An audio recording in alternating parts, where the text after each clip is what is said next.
Lily shares here, hey, Brent, wondering if you could share your perspective of the energetic contraction in the gut.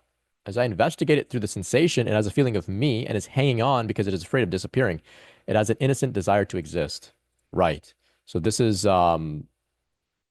excellent investigation. In my experience as well, there is a gut feeling which is so fundamental and primal, which is just like a feeling of like I exist as a separate sense of self. Like the ego's like core fundamental belief is there in the gut, and it's like a clinging. And it's like a contraction, like you described there. And as you begin to unravel this sense of self, the sense of ego, of me, of I, that contraction can kind of get even tighter as it knows, like, oh man, like I'm on the edge of like total dissolution. And that can stir up some significant fear of total annihilation or non-existence.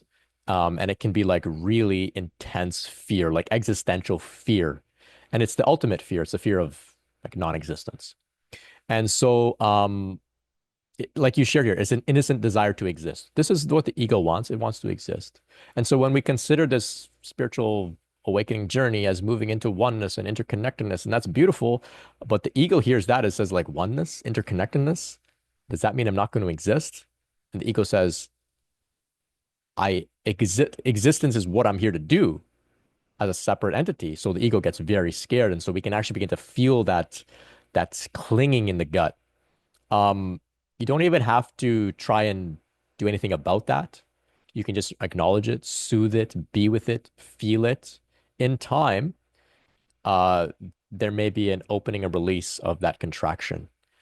And in that, it kind of feels like I described it as like you kind of feel like you're free falling through infinity forever. Like the floor disappears underneath you and you're just free falling.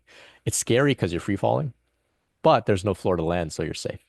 Simultaneously, it's like an interesting paradox. If people are hearing what I'm saying and they're getting scared, it's okay. Don't fret. I think Adyashanti has some powerful teachings around this theme in particular, around the gut awakening. So you can do some searching of Adyashanti's work. He's also a Kundalini guy, though he doesn't speak about Kundalini directly. Um, but yeah, you're onto something here. Just be with it, experience it, and you can't force it. This is something that just happens when the time is right. Time is right.